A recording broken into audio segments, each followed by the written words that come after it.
So kind of going on that same thought process is I have a video out. I don't know if you guys have seen it or not, but I have it where I teach people to throw standing still. And the reason why I teach people to throw standing still is because you're working on your lower body movement and you're not getting caught up with the couple steps that have to do with the X step, and then you're becoming more robotic instead of focusing on the couple main important points of driving, which is going to be stance, body position, reach back, and follow through. So standing still really helps you focus on those instead of the first couple stands to kind of get power. So what I suggest people to do if you're working on getting more power, if you want to be more consistent, or for me, I actually use it as well as a training tool in the off season because it really focuses on the most important parts, which we just talked about. Run up is something that will give you probably 30% more power on your distance. I always like to use the example of Paul Ulibarri. He was the first pro that I saw throw over 500 feet at the Memorial in 2006. And he used to run up with his back turned to the basket, and he would take a few steps, jump back on his left leg, and then throw from there. He did not have any type of X step, and his form looked completely different than what it does now. But the consistent of his form versus his form now is that he loaded all of his weight on this back leg right here, and then he exploded from there and coming through. And so all the clinics and lessons that I do across the US is I see people who have a major problem of not using their lower body the right way. And one of those problems comes from disc selection, or their first disc that they get, because they have to turn it over and have a flex shot basically to be able to get any distance. So learning to throw standing still really helps you focus on your lower body. And so the first thing that you're going to be looking for is body position. So you want to make sure that your feet are a little bit wider than shoulder length or about shoulder length. You want to make sure that you're bending your knees and almost leaned over just slightly. Nose over toes is what I say.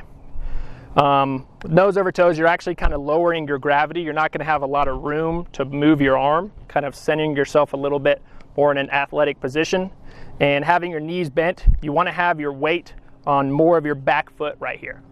Having your weight on your back foot will actually load all of your weight here, so you can shift your hips whenever it comes to reaching back and pulling through.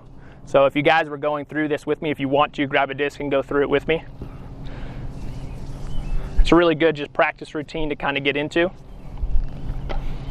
But if you reach back, try to put your upper body, think of more of your head and your shoulders being on your back foot here, and then try to put almost no weight on your front foot. And so when it comes to reaching back, try to reach back and then move this upper body here and take this front foot. And then when you step forward, make sure that that front foot plants, and then try to keep your upper body in the same position. So it's going to look something like this. Once you plant, that's what you want to do right there. Do you really want to be loaded? You still got your weight on your left foot. Yep, still weight on the left foot.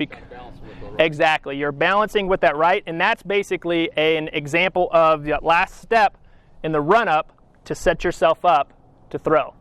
Because I see the biggest problem that a lot of people have is when they're going to take that last step, is their body weight comes forward and they plant all that weight on their front foot, and now they're only dealing with rotating their shoulders here instead of shifting their weight coming through. Does that make sense?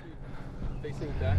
What's that? Should both shoulders be facing? Yes, yes, and I'm glad that you said that. So the two things that should be matching are your feet position and your shoulders. Those two are going to be matching. What I mean by that is your feet are the controller of your hips, and your shoulders obviously are going to be the controller of your reach back.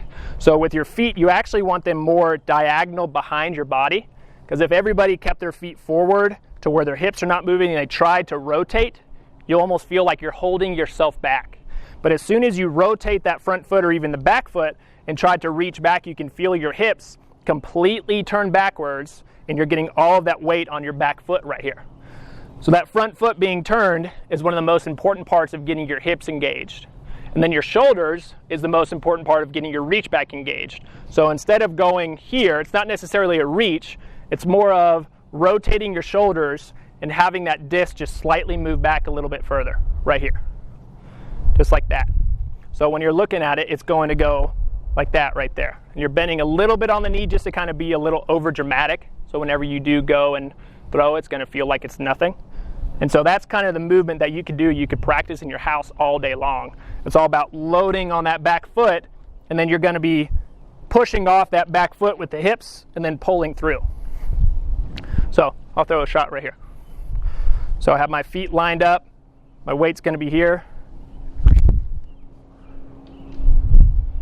Does that make sense for everybody? Does anybody have any questions on that? Yeah. So I've heard other pros kind of say this, and maybe I'm just trying to have it quite got this dialed in exactly, but you're looking down. Are you watching the pin? So when you're talking about run up, you're talking about shot in a tournament. So like your question. What I'm doing is I'm keeping my eye on the target. Yeah. I'm lined up with my shoulders here. I'm not lined up squared towards the target this way. I'm always lined up looking down the line here. So that kind of goes to also lining up. But to get to your question real quick is I'm keeping my eye on the target for as long as possible, and right when my foot is coming forward and my shoulders are rotating back, my head's going here and then pulling through and my head's coming up. Are you watching the pin out of your peripheral vision? You're not seeing the pin like this, like I'm not going to be able to see it. I'm taking my eye off the target. I am taking my eye off the target. But that actually goes into lining up for the shot. And lining up for the shot is exactly like baseball, golf, and anything that use lower hip movement to kind of give yourself a line of direction. And it's all about lining up with your toes, which is matching your shoulders. And there's 3 lines involved. It's the line where your feet are, the lines of your shoulders, and the line of your reach back, which is all the exact same line. And I always think of Tiger Woods, the video game, for some reason, back in the back of my head, because you're drawing how you want the disc to fly once it's released. So if I'm drawing a line down my feet and I'm going to that standalone tree out there, my reach back and my shoulders are actually lined up on that same spot.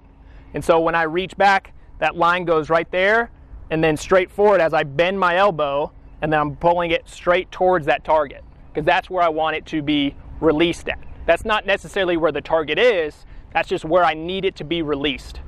So those 3 lines have to match, first and foremost. If I'm going to throw a big anhyzer that goes right next to this tree and comes way right, my feet are going to be lined up right to there. I'm coming down. It's the same reach back and pull through. I actually just change my body position. And that's something that I really want to start talking about in a lot of my clinics, is that a lot of the pros, you'll notice, it's a 45-degree angle rule whenever it comes to their reach back and pull through. They're not changing where their arm is located, they're actually just changing their upper body position. So if I'm throwing a dead straight shot here, yeah, 45-degree angles would be if your elbow is straight across from your shoulder here in comparison to your upper body, 45-degree would just be halfway down. And so almost every single pro uses this, and you can watch as many videos as you want, but they just move their lower body in comparison to what angle of release they want to use. They don't tilt their wrist or the angle or anything like that. They keep their arm in that same spot. So if I'm throwing that big anhyzer shot, I was here when I threw straight or slightly hyzer. I'm actually moving just slightly back here, and now I have a different angle of release and a different follow through to go with it. And now my feet are matched at the same way. Then the opposite would be if I'm going way out over these bushes, I'm coming here, have the same release angle, or not same release angle, but same position with my arm, and then my reach back is going to be different. Sorry, saying too many things too fast. My reach back is the same, but the angle of release is different. But the wrist is going to be the same. Does that make sense? So that's the consistent, and that's what makes pros really consistent across the whole board, because they're really just changing their body position but keeping their arm almost in the same spot. Does that answer your question?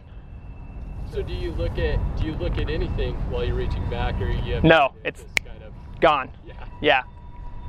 So like if I'm lining up for a shot here, I'm going to throw it right over these fences, and I'm keeping my eye on the target that I want. One straight line on my run up right towards the fence. I'm going to have one straight reach back.